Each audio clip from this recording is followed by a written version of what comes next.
Merhaba arkadaşlar, örgü kanalıma hoş geldiniz. Kız çocuklarımız için örgüsü çok şık bir etek yaptım. Bugün bunun anlatımını sizlerle paylaşmak istiyordum. Ben bu eteğin örgüsünü daha önceden anlatmıştım arkadaşlar model olarak. Ama sizlerden çok istek geldi yeniden anlatmamla ilgili. Onları kırmamak için ben bugün bu eteğin anlatımını yapıyorum. Bu eteğin örgüsünü bu şekilde bir tığ ile yapıyorum bakın. Ben bugün etek anlatımını 1-2 yaş arası kız çocuklarımız için anlattım. Ama siz bu eteği yeni doğan bebek için de yapabilirsiniz. 2, 3, 4, 5, 6 yaş her yaş kız çocuklarınız için yapabilirsiniz. Daha büyük sayıda başlayarak kendiniz için de yaparak kullanabilirsiniz. Farklı ölçülerde yapmak için tek dikkat etmeniz gereken arkadaşlar, bu bel örgüsünü yapacak olduğunuz çocuğun beline ölçerek yaparsanız iyi olacaktır. 1-2 yaş arası için yapıyorum dedim. Ölçülerini de size söylüyorum. Bak, yüksekliğini ölçüyorum. 25 santimetre. İnç olarak da ölçüyorum. 10 inç. Bel örgüsü de dediğim gibi yapacak olduğunuz çocuğun beline göre başlarsanız iyi olacaktır. Bu şekilde bak, bir de kurdale taktım buraya. Bel örgüsünü ayarlayabilmek için daha uzun süre kullanabilsin diye. İplik olarak Alize Şeker'in bebe ipliğini kullandım. Bakın bu şekilde bir iplik kullandım. Alize Şeker'in bebe, renk numarasını soranlar için de 100 gram iplik üzerinde 320 metre var. Renk numarası da 185.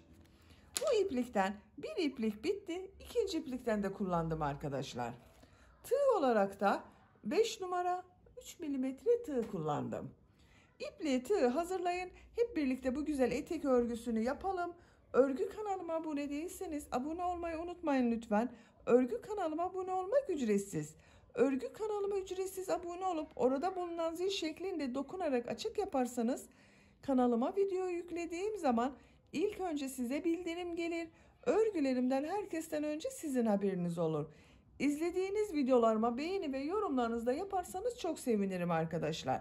Hepinize kolay gelsin. İyi çalışmalar. Örgüye zincir yaparak başlıyoruz. Zincir yapabilmek için ilk ilmeği ben bak bu şekilde yapıyorum. Size nasıl kolay geliyorsa ilk ilmeği öyle yapabilirsiniz. Zincirleri yapmaya başlıyorum bak. Çok sıkı zincirler yapmıyorum. 108 zincir yapalım. 108 zinciri yaptım. Çok sıkı zincirler yapmadım bakın arkadaşlar. Bu sırada bu zincirler üzerine trabzan yapacağız. Bu 108 zincirin kaç santimetre olduğunu ölçüyorum.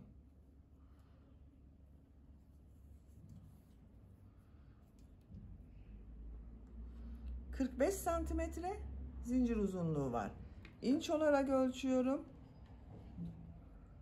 17,5 inç.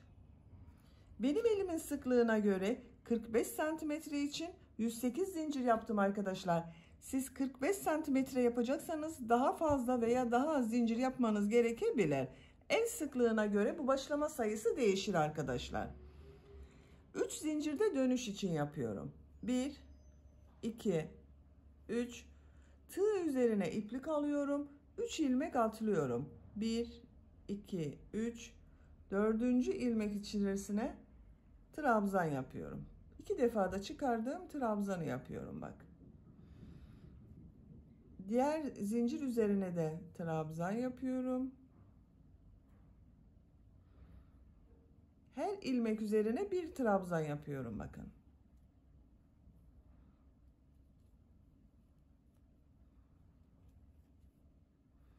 Sıra sonuna kadar devam edelim.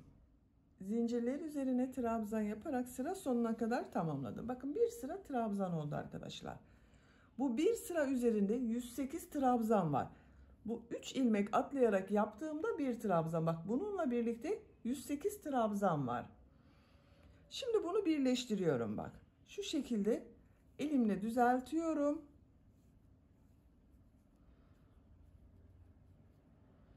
Bu ilmek ile ilmek kaydırma yaparak birleştiriyorum. Bak. ilmek aldım, çektim, tığ üzerinde bulunan ilmekten de çektim. Tekrar kontrol ediyorum. Bakın düzgün oldu. 2 zincir yapıyorum. Bu sırada bu yaptığım trabzanları bir düz bir ters boşluktan alıp trabzan yapacağız. Tığ üzerine iplik alıyorum. Bak bu ilk trabzanı boşluktan alıyorum. Trabzan yapıyorum. İkinci trabzanı ters taraftan boşluktan alıyorum. Trabzan yapıyorum. Düz taraftan bak boşluğa tığ takıyorum. Trabzan yapıyorum. Ters taraftan boşluğa tığ takıyorum. Trabzan yapıyorum.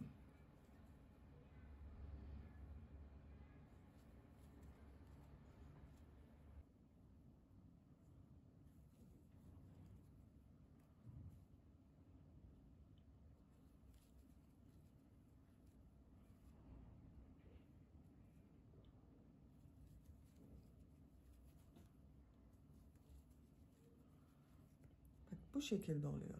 Bir düz bir ters boşluktan trabzan alarak yapıyoruz. Sıra sonuna kadar devam edelim. Sıra sonuna kadar tamamladım. Son trabzanı da düz taraftan boşluktan alarak trabzan yapıyorum. Bak sıra başında düz taraftan boşluktan aldım, trabzan yaparak başladım. Sıra sonunda da düz taraftan boşluktan alarak trabzan yaptım. Son ilmek ile bu ilmeği ilmek kaydırma yaparak sırayı birleştiriyorum. Sıra başında 2 zincir yaptığımda bak ters tarafta görünen trabzan oldu arkadaşlar. Burayı da birleştirelim. Bak burada bir boşluk var. Bunu birleştiriyorum. 3 ilmek atlayarak yaptığım bak bu trabzanı şu zincirin üzerine tığ takıyorum.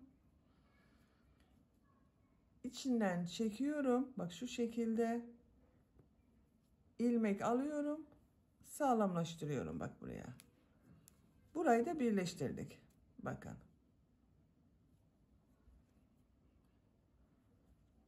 Üçüncü sıradayız. 2 zincir yapıyorum. Bu sırada bu trabzanları nasıl görüyorsan o şekilde boşluktan alarak trabzan yapacağız. Bak ilk trabzan düz tarafta görünüyor. Düz taraftan boşluktan alıyorum, trabzan yapıyorum. Ters tarafta görünüyor. Ters taraftan boşluktan alıyorum, trabzan yapıyorum. Tığ üzerine iplik alıyorum bak. Düz taraftan boşluktan alıyorum, trabzan yapıyorum. Ters taraftan boşluktan alıyorum, trabzan yapıyorum. Düz tarafta görünüyor. Düz taraftan boşluktan alıp trabzan yapıyorum. Bakın arkadaşlar bu şekilde. Esnek bir görüntüsü oluyor bakın örgünün. Bir düz bir ters boşluktan alıp yaptığımız için esnek oluyor. Sıra sonuna kadar devam edelim. Sıra sonunda bak yine bunu düz taraftan boşluktan alıp trabzan yapacağız. İlmek kaydırma yaparak bu ilmek ile birleştirelim. Örgüyü tercihinize göre 4 sıra yapabilirsiniz, 5 sıra yapabilirsiniz, 6 sıra yapabilirsiniz. Bu bel örgüsünü tamamlayalım gelelim. Bel örgüsünü 5 sıra olarak tamamladım. 1, 2, 3, 4, 5. Bir düz bir ters boşluklardan alarak trabzan yaptım. Kaç santimetre yaptığımı ölçüyorum.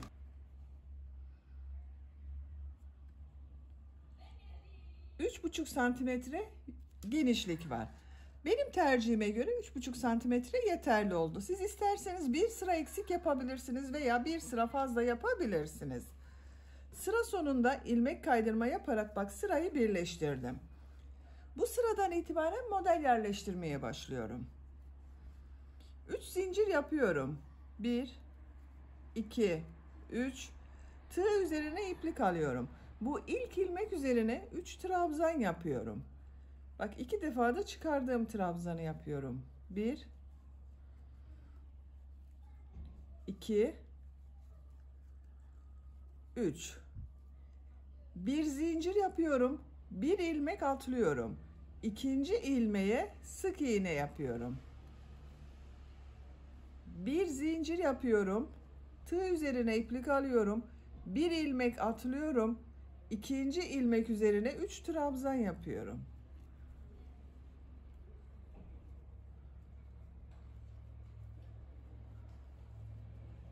Bak. Tığ üzerine iplik alıyorum. Bu ilmek üzerine bir trabzan yapıyorum. Tığ üzerine iplik alıyorum.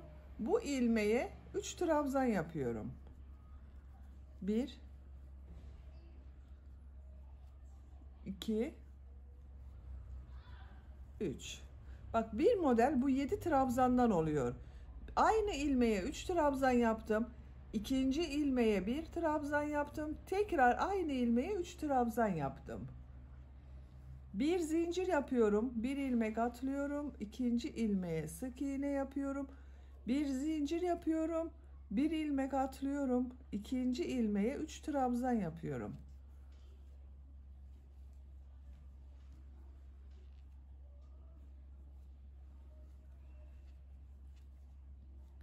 Tığ üzerine iplik alıyorum. Bu ilmeğe bir trabzan yapıyorum.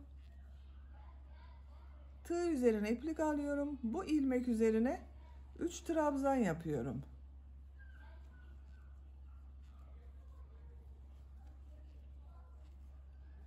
Bir zincir yapıyorum. Bir ilmek atlıyorum. İkinci ilmeğe sık iğne yapıyorum. Bakın, ikinci modeli yerleştirdim. Sıra başında bak, yarım model yaptım arkadaşlar. 3 zincir yaptım. Aynı ilmeğe 3 trabzan yaptım. Sıra sonuna kadar bu şekilde modelleri yaparak devam edelim. Modelleri yaparak sıra sonuna kadar tamamladım. Bak, bu son yaptığım modelden sonra burada 1, 2, 3, 4 ilmek var. Bir zincir yapıyorum. Bir ilmek atlıyorum. İkinci ilmeğe sık iğne yapıyorum. Bir zincir yapıyorum. Tığ üzerine iplik alıyorum. Bu ilmek üzerine 3 trabzan yapıyorum. 1 2 3. Bak, sıra başında 3 zincir yaptım. Aynı ilmeğe 3 trabzan yaptım. Sıra sonunda da aynı ilmeğe 3 trabzan yaptım. Bu son yaptığım bak trabzanları burada yaptığım ilmek ile ilmek kaydırma yaparak birleştiriyorum. Bakın, burada da bir model yaptık. Aynı ilmeğe 3 trabzan, 1 trabzan, 3 trabzan. İlk sırada model yerleştirmelerini yaptım. Kaç model yaptığımı sayıyorum. Bak, bu ilk yaptığım modelden başlıyorum. 1, 2, 3, 4, 5, 6, 7, 8, 9, 10, 11, 12, 13, 14, 15, 16, 17, 18 model var bir sırada arkadaşlar. Bak, görüntü olarak böyle. İkinci model sırasındayım. Bir zincir yapıyorum, örgüyü çeviriyorum. Bu sırada bu aynı ilmeğe yaptığım üçer trabzanları boşluktan alıp sık iğne yapacağız. Bu ortada yaptığım bir trabzanı da ters taraftan boşluktan alıp trabzan yapacağız. Bu ilk trabzanı bak, sıra başında 3 zincir yaparak yaptığım bir trabzan vardı. Bunu boşluktan alıyorum. Bak, ters taraftan boşluktan alıyorum. Trabzan yapıyorum. Biraz uzatarak yapıyorum arkadaşlar. Bir zincir yapıyorum. Bu 3 trabzan var bak birlikte. Bunları sık iğne yapıyorum. Boşluktan alarak sık iğne yapıyorum. 1 2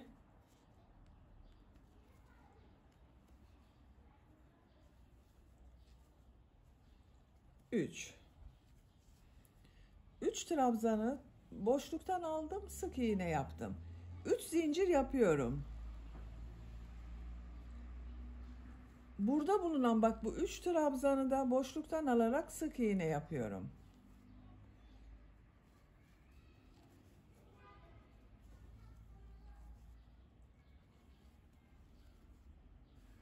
Bir zincir yapıyorum. Tığ üzerine iplik alıyorum. Bu tek trabzanı ters taraftan boşluktan alıyorum.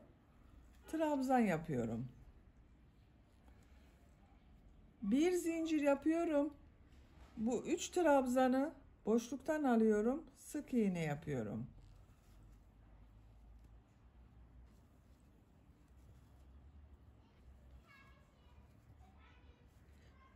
zincir yapıyorum. Bak, iki model arasında 3 zincir yapıyorum. Bu 3 trabzanı sık iğne yapıyorum boşluktan alarak.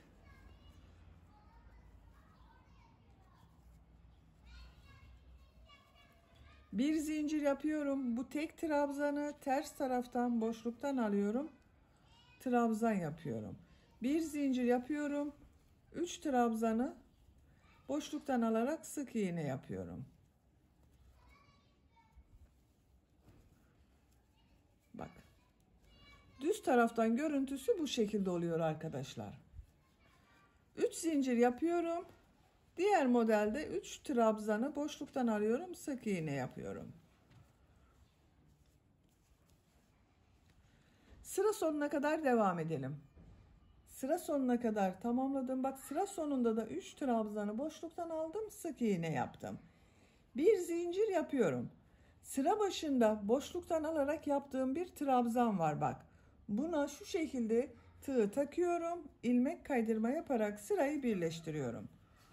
Bakın arkadaşlar, görüntüsü böyle.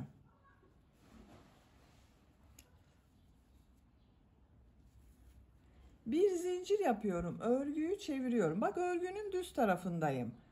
Tığ üzerine iplik alıyorum. Bu trabzanı boşluktan alıyorum. Trabzan yapıyorum. Tığ üzerine iplik alıyorum. Bu bir zincir yaptığım boşluğa 4 trabzan yapıyorum. Bu sırada arttırma yapıyorum bak. Bir alt sırada 3 trabzan ile başladım. Bu sırada 4 trabzan yapıyorum. 2 3 4. Bir zincir yapıyorum. 3 zincirli boşluğa sık iğne yapıyorum. Bir zincir yapıyorum. Bak, diğer modelde bu boşluktan alarak yaptığım trabzandan önce ve sonra birer zincir var. Bunların üzerine 4'er trabzan yapıyoruz. Bak, bu bir zincirli boşluğa 4 trabzan yapıyorum.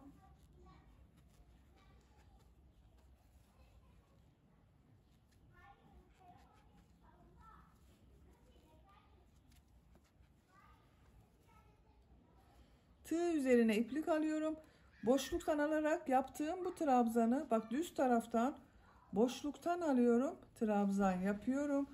Tığ üzerine iplik alıyorum. Bir zincirli boşluğa 4 trabzan yapıyorum.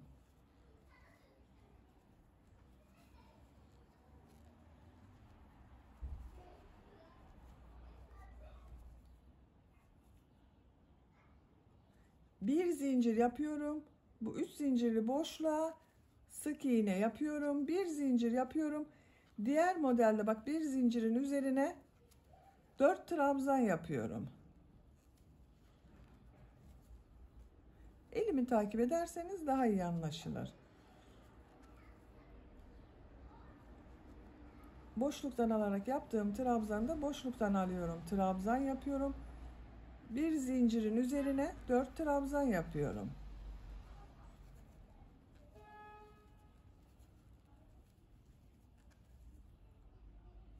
Bir zincir yapıyorum. 3 zincirli boşluğa sık iğne yapıyorum. Bakın. Biraz daha büyük model yaptık bu sırada arkadaşlar. Sıra sonuna kadar devam edelim. Sıra sonuna kadar tamamladım. Sıra sonunda bak, yarım modeli yapıyorum. Bir zincir yapıyorum. Bu bir zincirin üzerine 4 trabzan yapıyorum.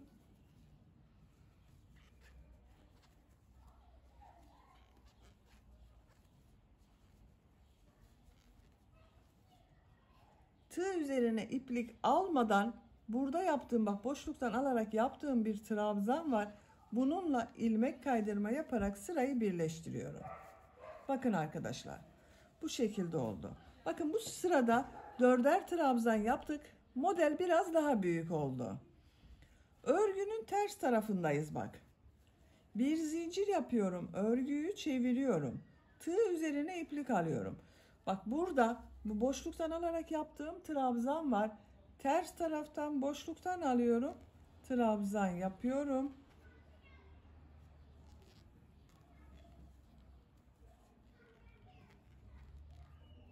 Biraz uzatarak yapalım bu boşluktan alarak yaptığımız trabzanları. Bir zincir yapıyorum. Burada yaptığım 4 trabzanı bak, boşluktan alarak sık iğne yapıyorum. 1 2 3 4 trabzanı boşluktan aldım, sık iğne yaptım. İki model arasında 3 zincir yapıyorum. Burada bulunan 4 trabzanı boşluktan alıyorum, sık iğne yapıyorum.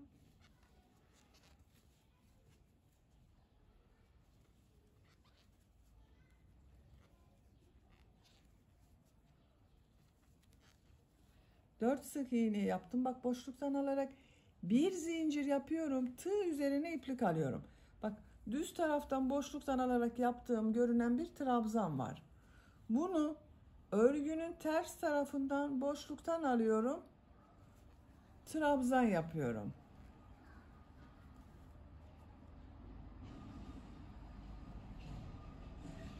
Bir zincir yapıyorum. Bu 4 trabzanı boşluktan alarak sık iğne yapıyorum.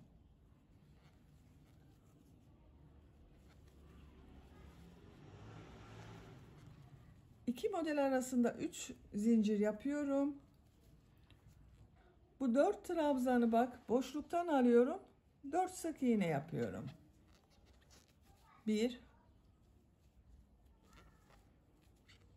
2 3 4 bir zincir yapıyorum.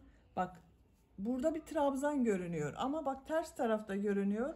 Ters taraftan boşluktan alıyorum. Trabzan yapıyorum. Bir zincir yapıyorum. Bu 4 trabzanı boşluktan alarak sık iğne yapıyorum.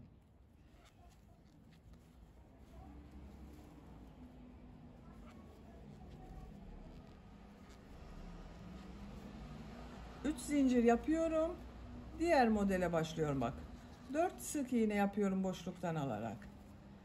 Bakın arkadaşlar, düz tarafına bakalım. Bu şekilde görünüyor. Sıra sonuna kadar devam edelim. Sıra sonuna kadar tamamladım. Sıra sonunda 4 trabzanı boşluktan aldım, sık iğne yaptım. Bir zincir yapıyorum. Sıra başında boşluktan alarak yaptığım trabzana ilmek kaydırma yaparak birleştiriyorum. Bakın. Birleştirme yaptığımız yerin görüntüsü de böyle arkadaşlar. Bakın, gayet düzgün oluyor. Bundan hiçbir farkı yok. Bak, normal modelden hiçbir farkı yok. Bir zincir yapıyorum. Örgüyü çeviriyorum. Bak, örgünün düz tarafındayım. Bu bir trabzanı boşluktan alıyorum. Trabzan yapıyorum. Tığ üzerine iplik alıyorum. Bu bir zincirin üzerine 4 trabzan yapıyorum.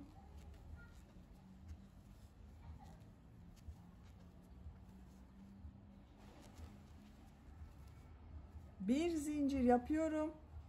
3 zincirli boşluğa sık iğne yapıyorum. Bir zincir yapıyorum. Bak, bu bir zincirli boşluğa 4 trabzan yapıyorum.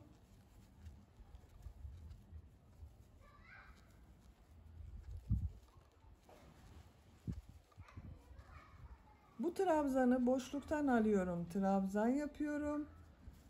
Bu trabzanı bak, zincirin üzerine 4 trabzan yapıyorum. 3 4 bir zincir yapıyorum, sık iğne yapıyorum. Bakın arkadaşlar, bu şekilde oluyor. Bir modelde 9 trabzan yapıyoruz. Bak, bu bir zincirli boşluklara 4 trabzan yapıyoruz. Boşluktan alarak yaptığım trabzanı boşluktan alıyorum, trabzan yapıyorum. Bir zincirli boşluğa 4 trabzan yapıyorum. Bu şekilde sıra sonuna kadar devam edelim. Sıra sonunda geriye dönelim. Bu sık iğne boşluktan alarak yaptığımız sırayı yapıyoruz. Bu şekilde yapacağız arkadaşlar. Eteğin örgüsü bu şekilde devam edecek. Bu iki sıranın tekrarıyla etek örgüsünü tercihinize ve yapacak olduğunuz bebeğinizin büyüklüğüne göre istediğiniz kadar model sırasını tekrarlayarak tamamlayalım. Etek örgüsünü yapacağım ölçüye kadar tamamladım arkadaşlar. Kaç model sırası yaptığımı sayıyorum. Bakın, şu kabarık görünenleri sayıyorum. 1 2, 3, 4, 5, 6, 7, 8, 9, 10, 11, 12, 13, 14, 15, 16. 16. sırada bak bu düz taraftan trabzan yaptığım sırayı yaptım. Santimetre olarak da ölçüyorum.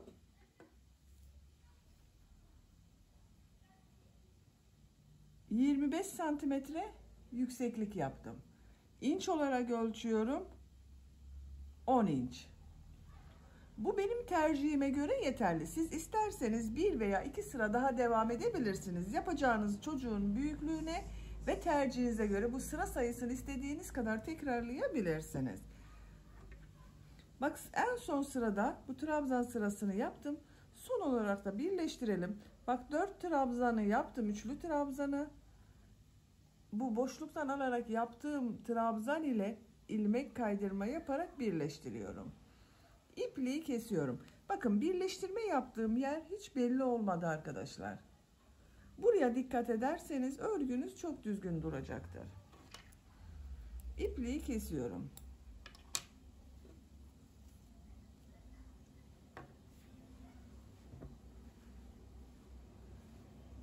Böylece etek örgüsünü tamamladım.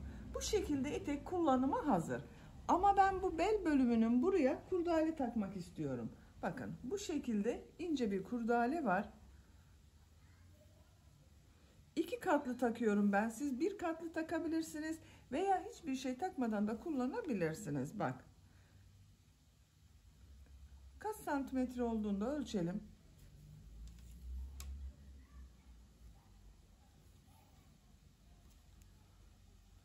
120 santimetre kadar bir kurdale uzunluğu arkadaşlar. Ben 2 katı yaptım. Ama siz bu 120 santimetreyi tek santimetre olarak da yapabilirsiniz. Nasıl taktığımızı gösteriyorum. Bak arka orta burası. Birleştirme yaptığım yer burası. Şu şekilde katlıyorum. Bak ön bölüm ortası burası. Buradan şöyle bak kabarık olanları tığın üzerine alıyorum. Siz istediğiniz gibi yapabilirsiniz. Bak şuradan da takabilirsiniz. Bu sıradan da takabilirsiniz. Tercihinize göre. Kurdaleyi takıyorum. Kurdale takma tekniğini tercihinize göre yapabilirsiniz. Bak ben bu şekilde pratik olsun diye tığ ile gösteriyorum.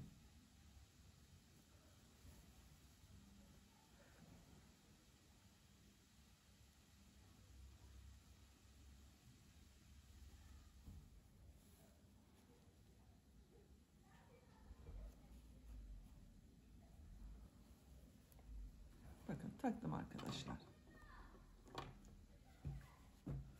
Bu şekilde oldu bakın.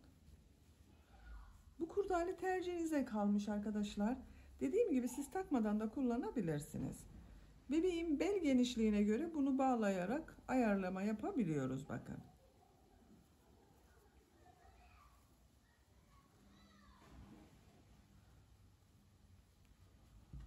Bu şekilde oldu. Çok güzel oldu. Beni dinlediğiniz ve izlediğiniz için hepinize çok teşekkür ederim. Örgü kanalıma abone değilseniz abone olmayı unutmayın lütfen. Örgü kanalıma abone olmak ücretsiz. Örgü kanalıma ücretsiz abone olup orada bulunan zil şeklinde dokunarak açık yaparsanız kanalıma video yüklediğim zaman ilk önce size bildirim gelir. Örgülerimden herkesten önce sizin haberiniz olur. İzlediğiniz videolarıma beğeni ve yorumlarınızı yaparsanız çok sevinirim arkadaşlar. Sizlerle yeni örgülerde görüşmek dileğiyle. Hoşça kalın, sevgiyle kalın.